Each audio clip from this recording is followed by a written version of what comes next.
എത്ര പൊരുത്തം ഉണ്ടായിരുന്നു? പൊരുത്തമൊക്കെ കുറേ ഉണ്ടായിരുന്നു. ഇപ്പൊ ആ പൊരുത്തം ഇപ്പോഴും ലൈഫിലുണ്ടോ എല്ലാ കാര്യത്തിലും? കട്ട് ചെയ്ത് എഡിറ്റ് എഡിറ്റ്. അല്ല നമ്മള് അതല്ലേ ചേച്ചി ജാതകം നോക്കുമല്ലോ, പൊരുത്തം ഇപ്പം 10ൽ 10 ഉണ്ടാവും. അപ്പൊ ജീവിതത്തിൽ അങ്ങനെ ഉണ്ടാവോ ശരിക്കും? ശരിക്കും പറഞ്ഞാൽ ജാതകം എന്ന് പറയുന്നതിലൊന്നും വലിയ പ്രസക്തിയൊന്നുമില്ല. പിന്നെ ഈ പണ്ടുള്ള ആൾക്കാർക്ക് നമുക്കതൊരു ശീലമായി പോയതാണല്ലോ. അപ്പം അതുകൊണ്ട് അവർ അങ്ങനെ നോക്കി 9 പൊരുത്തമുണ്ടായിരുന്നു. അത്രയ്ക്ക് പൊരുത്തമൊന്നും ഞങ്ങൾ തമ്മിലില്ല.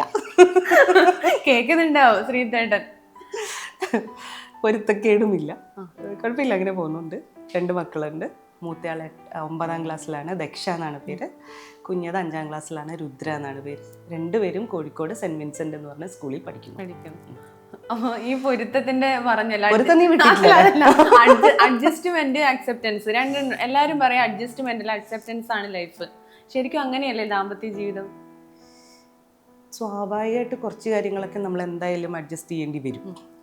2 സാഹചര്യങ്ങളിൽ വളർന്നിട്ടുള്ള 2 മനുഷ്യർ ഒരുമിച്ചാവുന്ന സമയത്ത്, ഇപ്പം ഒരേ സാഹചര്യത്തിൽ വളർന്ന ഒരേ പാരൻസിൻ്റെ മക്കൾ തന്നെ പല കാര്യങ്ങളിൽ വ്യത്യസ്ത അഭിപ്രായമായിരിക്കും. ഇപ്പം എനിക്കും ചേച്ചിക്കും, ഞാനും എൻ്റെ ചേച്ചിയും അമ്മയും അച്ഛനും വളർത്തിയ ആൾക്കാരാണല്ലോ.